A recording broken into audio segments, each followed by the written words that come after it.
evening to everybody. Welcome to another edition of Libertas. This is Tonino Abana. Our topic for tonight is about two gentlemen who fought in World War II. They were teenagers. They were the founders of the famous guerrilla outfit called Hunters ROTC. We have with us the sons of the two heroes who will relay and share with us the stories of their fathers. And we also have some video clippings of the war and their exploits. So on my left, we have Terry Adevoso. Terry is the son of Eleuterio Adevoso, who was the commander of the Hunters ROTC in World War II. Good evening, Terry, and welcome to the show. Good evening. Thank you for having us. And then to his left is Dave Ingles, who's the son of Gustavo Ingles, or Tabo Ingles. Tabo Ingles, and he was also a leader of the Hunters ROTC in World War II. We have a photo of their fathers. Can we show the photo of their fathers there? So on the left is Terry Adevoso and Gustavo Ingles. Ngayon, ang topic po natin is about teenage heroes. Kasi nung time na yan, mga teenager lang sila. Ilang taon po yung father ninyo and how did he get to join the Hunters ROTC? At that time, in 1941, he was 19 years old. He was a second-year cadet at the Philippine Military Academy. How did he join? Well, they were told to go home. The first and second-year students or cadets at the Philippine Military Academy were considered too young and too raw. Hindi pa daw pwedeng isubo sa giyera. So pinauwi sila ni Presidente Quezon at saka ni General MacArthur. Eh syempre nagingit-ngit sila. Ayaw nila ng ganun. Ilang taon ho siya noon? 19. 19. So, siguro maganda pakita natin yung footage, yung video, para maunawaan ng mga tao natin kung sino ba si Colonel Adevoso at saka si Colonel Ingles. At batang-bata pa lang sila nung sinimulan nila yung Hunters ROTC. Please show the footage. My personal experience in this is what my father told me.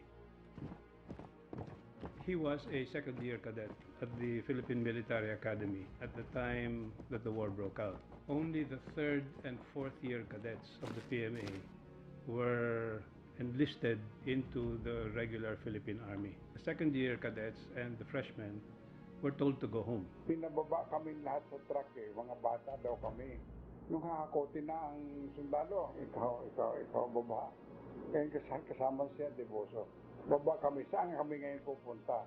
Hindi sila pinadala sa Bataan kasi I think there was a policy to preserve the youth or something. So hindi yung mga they were left behind. They were considered either too raw or too untrained or too young. The other ostensible reason they said was there was no firearms for these people, so it was useless. But I think the main reason was these are youngsters, this is the hope of the country, let's preserve them for the future. So, despite the fact that they did not become official soldiers defending the country, what did they do? The Hunters ROTC was first mustered on January 15, 1942, primarily by some of the first-year cadets of the Philippine Military Academy who were residents of San Juan. There were 3 PMA cadets of different years. Miguel Ver was actually a member of Class 43, but he was turned back for academic reasons to Class 44. My father was Class 44, and Gustavo Ingles was Class of 45. So you had the class of 43, 44, and 45. And because of seniority, si Miguel Ver ang kanilang first military commander. By PMA culture, he was immediately looked upon as the leader because he's the oldest. Now, of course, the number of cadets in those classes was too small, so later on they opened it to their other colleagues, their friends, who were from different universities and colleges in Metro Manila and ROTC cadets. They are all young men. They wanted to serve. They look for venues to be able to do so. They invariably end up with our people in San Juan. We are not studying anymore. Why don't we do something for the country? Their idea was, since they were not allowed to join the rest of the USAFE, that they would form a second front in what is now Metro Manila to divert some of the attention of the enemy to themselves and thereby relieve the pressure of the Japanese on the defenders of Bataan. By April 6 of 1942, which was just 4 months later, they had already gone up to the hills. Punta tayo doon. Una, hindi ko alam yung doon. Hindi ako marunong Tagalog eh. Basta doon. Eh, dito kami napunta. Tuloy kami doon sa likod ng Antipolo. The first batch was about 70 to 80 young boys with suitcases going up to the hills. But Colonel Ingles said it all when he told me, alam mo, para kami mga bata lang eh. Para kami nagpipiknik lang. We were just parang having fun. The Hunters group started with almost nothing. They had no shoes, they had no bullets, they had no gun, and so they had to find a source for it. Nag-uusapan, how can we get arms? Union College was the first target. Kinuha ang Japanese yung mga arms at saka nilagay doon. Pinaka-sentro yung niraid ng mga hunters. Ang espiya namin doon si Ingles, Gustavo Ingles. Dahil si Tavo mukhang bata eh, batang-bata talaga. Kasi karamihan sa amin, Adevoso, Bicolano, hindi natin Tagalog. Ako, Bisaya, hindi ko rin alam Tagalog. Ang marunong lang, yan si English. Yun lang ang Tagalog. Ang ganda ng planong ginawa ni Thier dyan. Inisip ni Thier yung how to get there, how to transport them, how to avoid the Japanese sentries na nagmamarka doon sa kalsada. Napasok nila yan. Once they got in, they began sewing the bars. Isang pamilya ang gumagwardya, babae at lalaki, mga anak na maliliit pa. And the person in charge there did not want to let them get the arms. And in fact, he threatened to shout and tell the Japanese, look, they were going to steal our arms. And dali naman takutin. And eventually they pacified him. And so that he would not be held responsible, he said, we will tie you up and we will cover your mouth. So it seemed that he was a victim of this. And they did take the firearms out, again, very delicate operation, but this became the nucleus of the firearms of the Hunters ROTC. Ang mga hunters na mali, ang karamihan ay batang-bata. The Japanese will doubt that he can fight. At hindi magkakaroon ng isip na iskunin yung armas. Doon nagkamali ang Japanese. They would be going to the armories having fake documents with orders na itatransfer yung mga baril. Officer ka, present your documents, orders, transfer yung baril. O, di kakarga ng mga Hapon. And then there was one anecdote, sabi nga ni Colonel Nobales, namatay yung makina nung sasakyan nila. So yung mga Hapon pa nagtulak para umandar ulit. Filipino ingenuity yan eh. I mean, you just, andyan ang baril, use your brains. Imagine, binibigay sa iyo yung baril. That you're only able to do this because you're so sure of yourself, kaya-kaya mong gawin yan. They felt na we are in control of our country. But they could only do so many raids and not attract the attention of the Japanese. The Japanese already had sufficient intelligence to realize that something was going on, and they were able to follow the hunters all the way to their camp.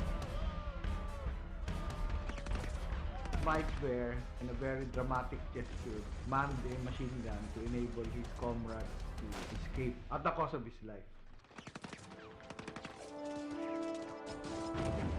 So on that day, survivors of the Japanese raid on the hunters' camp realized the seriousness of their situation.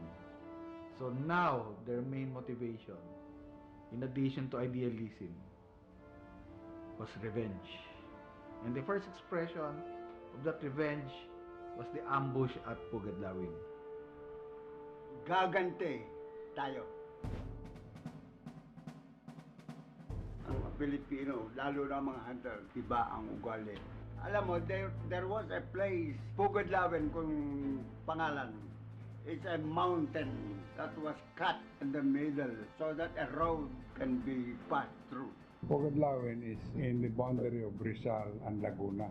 It's kilometer 69. Kasi nandun ako sa tabi ng kilometrahe. They decided that they were going to stage an ambush along that route. They stayed there for 3 days. And it was already Terry Adevoso who was the head of the Hunters. Terry Adevoso, ano siya eh, natural born leader. I was brighter than he in the school, the academy, but in the field, no comparison. Terry naglagay ng tao on both sides. May nakuha pa silang machine gun on that side and on this side. Ang sabi ni Terry, other signal. So they ambushed a Japanese convoy of 200 and there were just 19 of them. Pagdating sa isang lugar nagpaputok.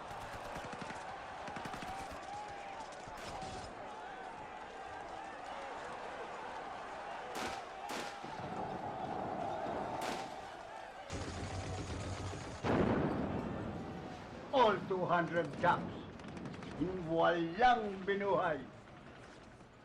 Walang binuhay. Blood flowed sa espalto. That was actually one of the very first guerrilla attacks in the Tagalog area. Wow, that was a very nice footage. We have to thank who produced that video. Oh, Spyron AV, Manila. Okay. And Lucky Guillermo. He's Okay. our good friend. We'll be going for the break, but I'd like to summarize what was said. Ano? So, itong mga tatay ninyo, first and second year lang ng PMA, hindi sila nakasama sa gera kasi they were too young. So, nagbuo sila ng guerrilla force called Hunters ROTC. Wala silang mga armas. Ginather nila yung mga ROTC estudyante dito sa Metro Manila. Wala silang armas. Ang ginawa nila, ni-raid nila yung armory ng mga eskwela. So, ang daming mga pwedeng tanungin dito sa dalawang mga anak ng mga bayani natin. So, nandyan yung number natin. Don't go away. This is Tonino Habana, Libertas.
Welcome back to Libertas. This is Tonino Habana with our very interesting topic called Teenage Heroes. And we're talking about the fathers of Dave Ingles and Jerry Adevoso, who were the founders of the Hunters ROTC. Teenage because they were 18 and 19 when they started this ROTC unit. From the earlier video, nakita ninyo yung ginawa nila. Ninakaw nila yung armas para mabuo nila yung guerrilla unit nila that eventually became the most popular guerrilla unit during World War II. Dave, what is the most memorable story that you heard about your father during World War II, during his exploits in World War II? He was the head of intelligence around that time, of Hunters. So the Japanese knew of his importance for them to capture him. And that he was captured in a cafe in Manila, and he was appointed by one Filipino who makapili, who told the Japanese that my father was the intelligence officer of Hunters. So at that time, he was captured. Then he was incarcerated for about 8 months. So he was first imprisoned at Airport Studio in Quiapo, I think, in Manila, then transferred to Fort Santiago, then to New Bilibid Prison. I think we have a footage of that that portion of the documentary. Maybe we can show that para mas graphic yung ano. Please show the footage, ma'am. Another counter-guerrilla operation would be the use of or threat of torture to people they arrested. Unfortunately, in this dragnet fell Vic Novales and Gustavo Ingles. Ingles was captured and brought to what was called the Airport Studio in Manila at that time and subjected to severe torture. He's a high-ranking officer, so he must have a lot of information. According to my dad, the worst was the placement of bamboo shards in the tips of his fingernails.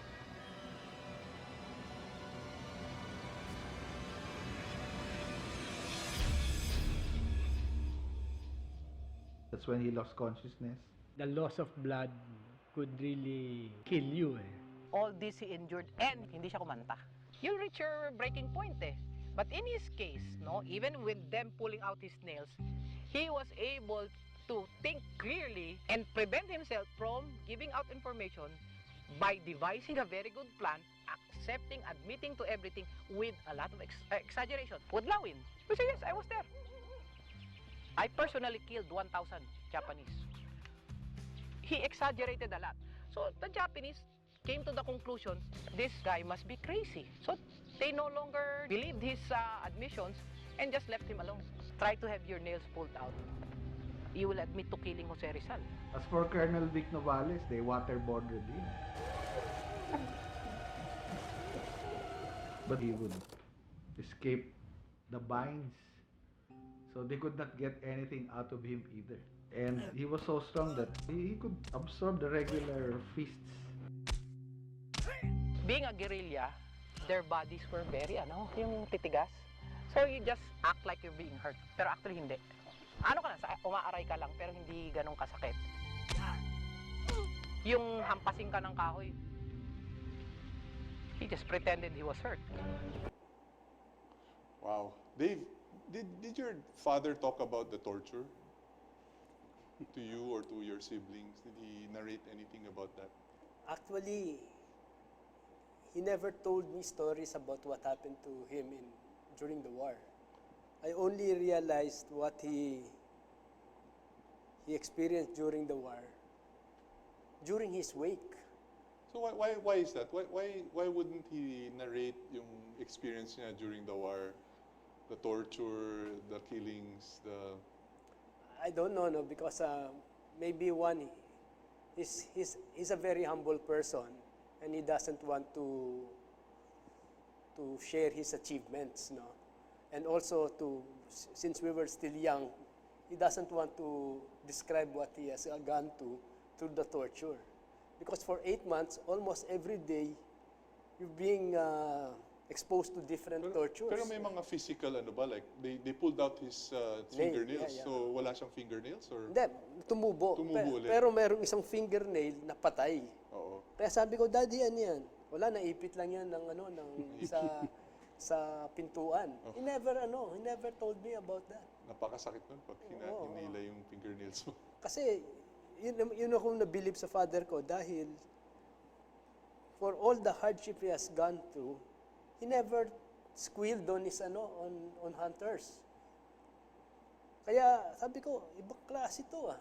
At saka ang kagandahan sa kanya, hindi siya yung nagtuturo, hindi pa siya mayabang, at saka very humble pa. Yun ang gusto ko sa father ko eh. Kaya Jerry, how large was the Hunters ROTC group during the height of the war? Gano'ng karami yung na-recruit nilang tao? Through recruitment, farmers, fishermen, eventually umabot sila ng 25,000 armed. 25,000 armed soldiers or guerrillas. Pero meron pang mga home guard. Bawat town, merong mga supply officers, merong mga Ano yung tagaluto. field of operation nila? Hanggang saan sila nag-operate sa gera? Rizal, Laguna, Cavite, Batangas, Quezon, Central Luzon, sa Zambales, sa Bataan, as far north as Pangasinan and Batanes. So with 25,000 troops, ano yan? Hindi na puro ROTC yan. Mga ordinaryong tao na yung na-recruit nila. Correct. Tulad nga ng sinabi ko kanina, mas marami na dyan yung binigyan nila ng training, pero galing sa hanay ng mga farmers, fishermen, mga simpleng... So linawin natin, kasi there's a misnomer here, not misnomer, but a lot of people think na yung guerrilla units were formed by the Americans. Totoo ba yun? Not this unit. Okay. The Hunters ROTC was strictly Filipino, organized by Filipino. There was never an instance when there was an American officer here. So ito, yung mga teenager na mga galing ng PMA na first and second year, nagbuo ng isang guerrilla unit, umabot ng 25,000. Wala silang armas, ni-raid nila yung armas ng whatever, ng eskwelahan ng mga ng mga eskwelahan. And then from there, nang-agaw sila ng armas from the Japanese. Correct. And then I hear meron siyang isang amazing raid na ginawa. Because your father was incarcerated sa Bilibid, di ba? Nahuli siya, tinorture siya, nilipat siya kung saan-saan, nasa Bilibid siya. And then there were other mga Hunters ROTC officers that were also placed in Bilibid. That's right. So nagplano ngayon yung Hunters na pakawalan sila. That's correct. And I think, yeah. But basically, I remember Colonel De Ocampo saying, Jerry, yung Bilibid raid, actually, inutos yan ng tatay mo dahil sa Gustavo Ingles. Okay. Kailangan makuha. Meron tayong footage dun sa documentary na napakaganda. Pakita natin yung footage na yun about the Bilibid raid. In June of 1944, the Hunters ROTC decided to try to liberate some of their compatriots who had been arrested by the Japanese and imprisoned in Muntinlupa. Muntinlupa raid is one of the nicest raids na ginawa ng Pilipino. Wala pang Amerikano. It was done because of the fact na yung kanila mga officers, practically a lot of them were already incarcerated in the National Bilibid Prison, including Colonel Nobales. Adevoso was afraid that the Japanese might massacre the inmates of the Bilibid compound. So he had to figure out a way to rescue his comrades. Adevoso instructed Colonel De Ocampo and yung ibang officers, mag-isip kayo ng plano, paano natin kukuhanin yung mga kasamanan. Madali-dali na yun. Kasi dalawang beses namin ni-raid yung Bilibid. Yung una, raid was a failure. Ibig sabihin na failure, we were not able to penetrate. Kasi marami palang aso doon sa daan namin. Nagtaho lang ng bombaryo. So we started again cultivating friendship among the guards. They decided to do this in a very dramatic fashion. When they carried out the plan in June 1944, they did this in a very rehearsed manner. Colonel Bicastasio told me that he dressed up as a Japanese officer. In the midnight, he banged on the gate and the prison guards were confused, so they thought he was a Japanese officer. They opened the gates and in went the assault team. This time, tatlong pasok namin. Isa doon sa main gate, isa doon sa galing sa Carmona, isa galing Parañaque. And once they got in, they threatened the guards, you better release the prisoners. And they asked one of their friends who was in the fuse box to shut the lights off. And then the gates were opened and the hunters who were in prison were asked to move out. Very strategic sila. Now we're only going to rescue the people who we know. Kaya hindi naman talaga masusulban lahat eh. Let's be realistic. They were very quick. They were able to get their comrades from their cell. Naning Guerrero was the one who raided the radio room. And they even disarmed the warden. Napasok nila yung National Bilibid Prison, nakuha nila yung laman ng armory, nakuha nila lahat ng mga opisyal nila in 45 minutes. And so it was a very, very daring raid. And they all rushed out. And when they rushed out, they were met by different groups and immediately shuttled to other places so that they could not be tracked. So it was a successful raid. It's even celebrated in the city of Muntinlupa today. And ang nagturo sa kanila nun, sarili lang nila. How to do it. Wow, napaka-interesting nung kwentong yun, ano? So, nakulong yung tatay ninyo na tinorture for 8 months, tapos yung father mo naman, siya yung nagplano na subukang pakawalan. Ni-raid yung bilibid para makawala siya. At naging successful pa. So, this is becoming more and more interesting. This is Tonino Abana. Don't go away. This is Libertas.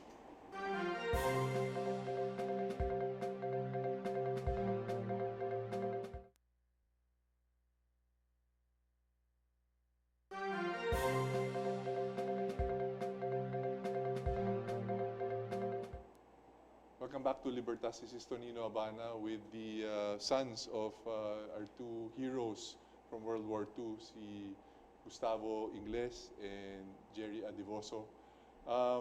So the previous footage, nahuli si Colonel Ingles, nilagay sa bilibid, tapos nagplano yung father ninyo, si Colonel Adevoso, na pakawalan yung mga nahuli doon sa bilibid, and ito sa successful mission. During the war, did they ever have any contact with the Americans? Nagkaroon sila ng contact through radio with MacArthur in Australia. Kaya nagkaroon ng liaison officer na inassign ni MacArthur sa Hunters. Pero never in a commander's position. But just an interesting point. Nung nakawala na si Colonel Ingles, nung napakawala na, nagmamarch sila padireksyon ng Cavite. And they were trying to avoid yung humahabol na Hapon sa kanila. Do you know that these young boys, sabi ni Colonel Ingles at that time, tigil muna tayo. Ha? Bakit tayo titigil? Nagmamadali nga tayo. We have to outdistance the Japanese. No, we have to say a prayer of thanks. So these young boys never forgot that the Almighty was with them during these 4 years. And si Tito Tabo was looked upon as obispo ng Hunters ROTC. So he was religious. Yeah, Your father was religious. And I understand there were other personalities also in Bilibid that were freed. Yes. Who were the others? Si Senator Raul Manglapus. He was also a member of the Hunters ROTC. Yes. Nakakulong siya doon kasama ng father mo. He represented the Ateneo School Galing siya sa Ateneo. So may Ateneo ROTC contingent na nakasali sa ROTC Hunters. Marami sila rong nakulong, pero marami ring officers ng Hunters. Kasi nga ano nila na papatayin lahat yung mga preso. Kaya sabi ng father niya, dapat gawa natin ng paraan para makawala to. Ayun. And then did your father rest after that, or did he continue his activities? Kasi isipin mo, 8 months ka nakakulong tapos tino-torture ka pa everyday. Hindi. Kasi pinaplano na nila at that time na kasi gusto na bumalik ni MacArthur ang plano ngayon ng Hunters was to liberate yung UP Los Baños. Kasi that's the biggest civilian prison during World War II. Tapos sabi nila, ang father ko ang inassign to lead that liberation movement. Okay, so that was the time na papunta na yung mga Amerikano. So yung mga Amerikano kumontak na sa mga guerrilla outfits dito to pave the way for their arrival. How difficult would it have been for the Americans if the guerrilla units were not operational in the Philippines? Ang mga guerrilla were always being pushed to the front. Sila ang guinea pigs. Sila ang unang... So ang unang lumalaban yung guerrilla? Correct. Pag medyo maayos na, at saka papasok ang mga Amerikano. yun ang laging strategy ng mga So hindi ng mga hindi totoo na yung Amerikano, sila lang yung dumating dahil nandun na yung guerrilla, inayos na nila yung way para makapasok yung mga so that they could come in and liberate those areas. Let's not forget, the Americans surrendered and left the Philippines in 1942. Yes. 3 months after. Who carried on the fight all the way to 1944? It was the guerrillas. It was the Filipino guerrillas only All who carried on the fight. Filipino force. Oh, there And were- how big was the guerrilla force in your estimate in the Philippines at that time? There were from about roughly 25 major guerrilla groups Okay. all over Luzon, Visayas, and Mindanao. They were fighting the Japanese on their own, basically on their own. They were not Without communicating. logistics, without pay, Correct. without arms, Correct. sariling sikap, and Sarili- and basically because of love of country. Correct. Absolutely And correct. then your estimate is around how many troops? Well, after the war, ang mga na-recognize ng Philippine government bilang tunay na veterano, mga 300,000. 300,000. So, laki rin ng amount. So, yun lang yung recognized. Plus yung unrecognized kasi another 100. Mga Correct. 400,000. ang Maybe nag-guerrilla. even more. Maybe more than More than that 400, yes. nung World War II. And they really were... At saka hindi lang mga lalaki yan, pati mga babae. May mga babae at saka may mga bata rin. Pero konti lang yung mga bata compared to the elder ones. So the intelligence that the Americans gathered was really coming from the guerrillas. Yes. Because there was already radio communication. Radio communication, ang mga guerrilla ang nandito. So, na-monitor nila yung Japanese movements, na-monitor nila yung equipment ng mga Hapon. Yan ang nire-report nila by radio to MacArthur. And before the arrival of MacArthur and the Americans to the shores, they also landed weapons Yes. for the guerrillas. Correct. There were some guerrilla units that were able to get weapons By submarine. by submarine. Merong landing sa north, merong landing sa Quezon. Ang Hunters ROTC, guerrillas, were forced to march from Rizal to Quezon. Isipin mo yun, on foot through jungle. And doon sasalubungin sa bandang Atimonan, Quezon, yung submarine. Doon nagbaba ng mga armas. So gumanda na yung armas ng mga guerrilla natin noon. Pero patapos na yung gera noon, pabalik na yung padating na yung mga Amerikano. Correct. Okay. You mentioned that one of the most successful raids to liberate civilian prisoners of war was the Los Baños one. And I think we have a footage on that because that's very significant. There were like 2,300 civilians from all nationalities, Americans, that were placed there. And there was a rumor that they were going to be massacred by the Japanese. So it was so important to liberate that. And your father both of your fathers were very instrumental in liberating that camp. In fact, they were the first to enter the camp. Yeah. So let's show the footage because it's so interesting to hear the story.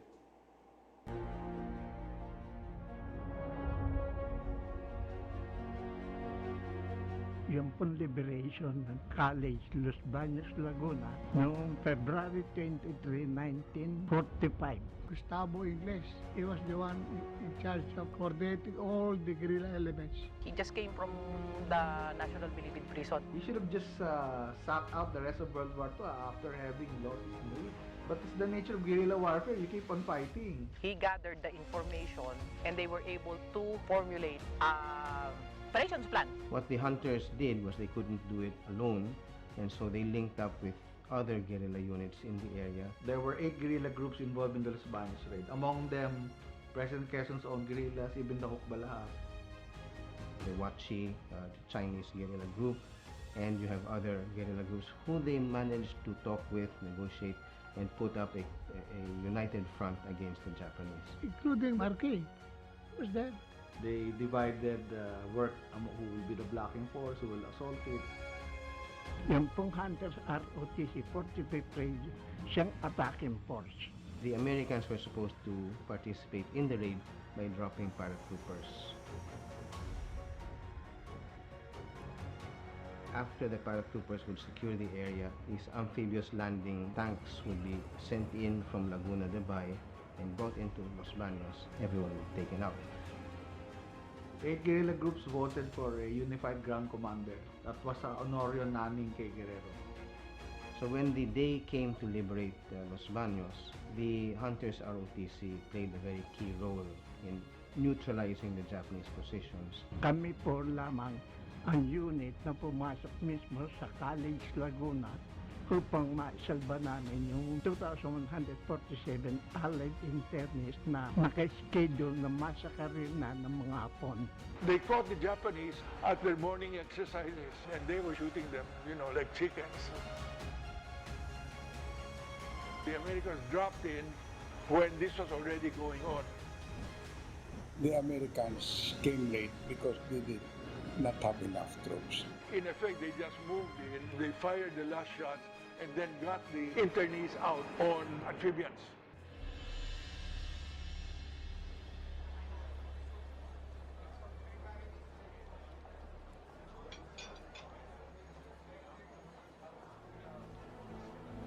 It was actually the largest PLW rescue in World War II. It was bigger than the celebrated Cabanatuan raid. And the Los Baños raid is a major event in stage 3 of World War II in the Philippines, the Philippine Liberation Campaign.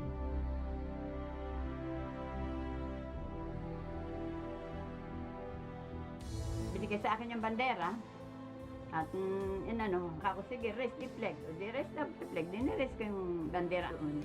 So you can notice something about World War II history in the Philippines. It was not a history of defeat. It was a history of victory. Of course, you had the Bataan Death March. But actually, the sacrifices at Bataan and Corridor paved the way for a stronger guerrilla force around the country. Those who refused to surrender entered the resistance, creating one of the strongest underground forces throughout history. We call these guerrilla people unsurrendered because they did not surrender to the Japanese and they continued on defending the country. Let us accept na karoon ng time na victims ang Pilipino. But there was also a time na dapat i-ano natin na yung mga Filipinos were not victims. They took hold of their own fate and they won. These guerrilla victories prove that our history is a history of victory. Wow, that was really very interesting, and I think yung kailangan malaman ng mga nanonood, mga Pilipino, is that we fought for our victories on our own. Absolutely. Just a little story. In 1992, the Hunters celebrated their 50th anniversary. So kami mga anak, dumating si Father Reuter. Father Reuter was one of the 2,200 internees at the Los Baños internment camp. So we invited Father James Reuter, Society of Jesus, to our 50th anniversary. And we asked him point blank, sinong nauna na dumating sa kampo? Sinong unang-una mo nakita? And he said, the first face I saw was that of a Filipino guerrilla. So that was proof enough for us that the Americans came late. Although they came in by parachute, they came late. They came several minutes late. Tapos na. Tapos na yung gera. Yan nga eh. Yun nga yung dapat nating siguro sabihin sa mga kabataan. The story of World War II is a story of victory. Because we always commemorate the fall of Bataan. That's right. We always commemorate the death. We always remember the death march.